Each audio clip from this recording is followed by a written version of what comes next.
Pourquoi les éléments du colonel Tchegboro portaient-ils des armes pendant une mission de maintien de l'ordre? Dans cette vidéo, nous vous en faisons Merci, une Monsieur le petite Président. analyse. Suivez.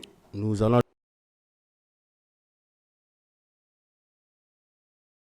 Bonjour, bonsoir, cela dépend de l'heure à laquelle vous regardez cette vidéo et bienvenue si vous nous découvrez pour une première fois.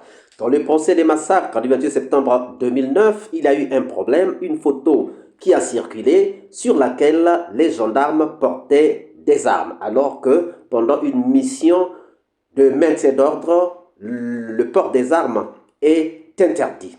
Et voilà pourquoi on a vu des gens se rejeter la responsabilité parce que personne ne voulait endosser la responsabilité d'avoir au sein de son unité des gendarmes portant des armes. Un combat acharné entre le général Baldé et le colonel Moussa Tchegboro Kamara. Nous vous laissons d'abord suivre quelques éléments et nous reviendrons dans la suite faire un petit résumé. Suivez. Bien. Et vos hommes étaient sur le terrain ce jour? Oui ou non? Oui. Ils étaient armés? Je dis non, monsieur le procureur.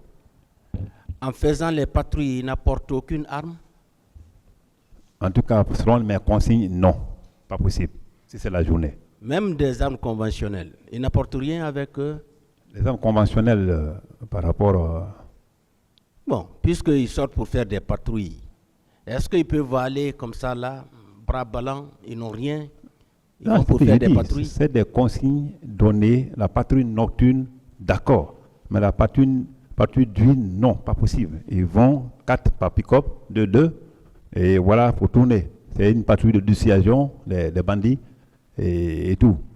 La nuit, vraiment, on sort vraiment prêt parce qu'on a été toujours victime. Parce qu'il est mis au compte de vos hommes 2 cas de mort au carrefour Bellevue et 2 cas de mort au niveau de l'esplanade du stade. Qu'est-ce que vous en dites? Bon, comme je l'ai dit hier, monsieur le procureur, je disais que c'est maintenant que j'apprends cela. Et même dans l'ordre de renvoi, les cas de mort qui sont là-bas, c'est sur ma tête. Que ils ont tué 2 devant moi, ce qui est impossible. Et que moi-même, j'aurais tiré sur quelqu'un ou, je ne sais pas, un militant. Et c'est ce que j'ai vu. Et c'est la partie-là, hormis les autres infractions ne m'ont pas effrayé, comme les 2 parties-là. Parce que ça m'a irrité dans la tête. Bien. Et puisque vous étiez au stade, ces là se sont presque déroulés devant vous. Et vous n'avez pas dressé de rapport pour expliquer au moins dedans ce qui s'est réellement passé à l'adresse de votre hiérarchie? Je n'ai pas compris. Vous n'avez pas fait de rapport de ce que vous avez constaté au stade? Non, je n'ai pas fait de rapport. Pratiquement non. Quand j'ai fait le compte rendu, comme vous appelez, nous, l'information en voie hiérarchique, nous on appelle compte rendu. Quand j'ai donné le compte rendu ce soir et que j'ai été instruit à le reprendre les gens pour un hôpital approprié, et je pense que pour moi, j'avais accompli une mission. Donc, vous n'avez fait aucun rapport, aucun rapport écrit? Un rapport par rapport à cet événement, non. Parce que c'était instantané. Mon rôle là ne méritait pas un rapport comme c'était une mission planifiée. Bien, en votre qualité de secrétaire d'État chargé du grand banditisme, des services spéciaux, de l'antidrogue. Permettez-moi de montrer la photo là à mon général.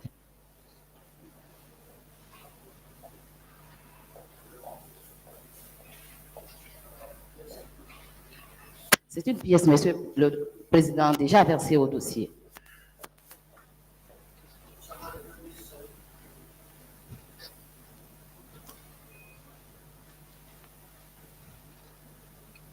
Mon général, Maître, est-ce que vous savez que cette photo a été prise le 28 septembre 2009 au stade du même nom? je ne sais pas, je ne vois aucune indication en termes de date. Je vous informe alors. D'accord, maître. Qu'est-ce que vous voyez sur cette photo, mon général?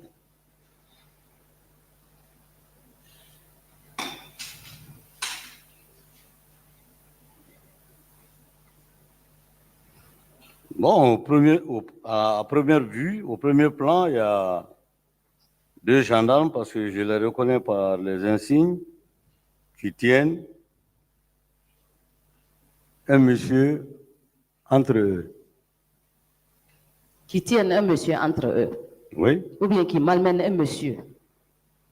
Non, je ne peux pas malmener. Il faut voir la chose en face. Vous pouvez regarder la photo très bien. Je la vois très très bien. Mais je ne peux pas dire malmener à partir de cette photo. D'accord. Mais je vais tout droit, hein. Ça, ce n'est pas les gendarmes que moi je commandais ça. Si la question doit venir à ce niveau. Est-ce que vous connaissez ces gendarmes-là? Non, je les reconnais par les bérets, les insignes, et naturellement, les tenues qu'ils portent. Mais ce ne sont pas les gendarmes que moi je commandais. D'accord. Est-ce que vous voyez sur la photo un gendarme qui porte une arme? Regardez très bien la photo, mon général.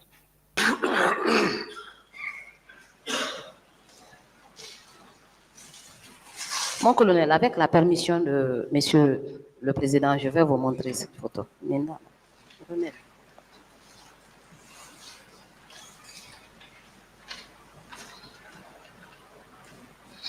ce qu'on peut voir. oui, c'est une pièce. Montrer comme ça, pour que tout le monde voit. D'accord.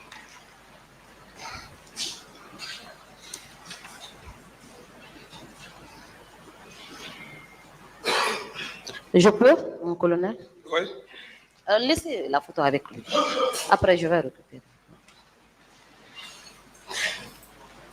Est-ce que vous savez que cette photo a été prise le 28 septembre 2009 à l'esplanade du stade? Non, je ne peux pas le confirmer. Vous êtes libre. Je ne peux pas le confirmer. Pour vous, ces éléments-là relevaient de quelle unité? Les éléments-là, c'est les éléments de l'antidrogue. D'accord. Est-ce que pour le maintien d'ordre, est-il permis aux agents de porter des armes? Non, pas du tout. Pas du tout? Pas du tout. D'accord. Est-ce que vous connaissez les deux gendarmes-là qui se trouvent sur cette photo? Regardez très bien. Je dois les connaître, mais maintenant, je ne connais pas leur position actuellement. Pouvez-vous nous donner leur nom, s'il vous plaît? Non, je ne connais pas leur nom, à vrai dire. Vous venez donc de suivre, en premier lieu, le colonel Moussa Tchekboro Kamara, qui était patron de la brigade antidrogue, une unité qui avait des gendarmes à l'intérieur d'elle. Mais ici, le colonel Moussa Tchekboro Kamara nous dit que ces hommes ne sortaient jamais avec des armes pendant leur patrouille diurne, sauf pendant la patrouille nocturne. Or, l'événement s'est passé le jour, ça veut dire que, selon les consignes de Moussa Tchekboro Kamara, ces éléments ne pouvaient pas avoir d'armes ce jour-là. Ce qui sous-entend que les gens sur cette photo ne sont pas donc les gens de la brigade anti-drogue, selon lui. Ce qui nous renvoie donc vers la deuxième unité qui pouvait avoir des gendarmes. Donc, ce qui sous-entend la brigade ou encore l'unité envoyée par le général Ibrahima Baldé pour le maintien de l'ordre au stade.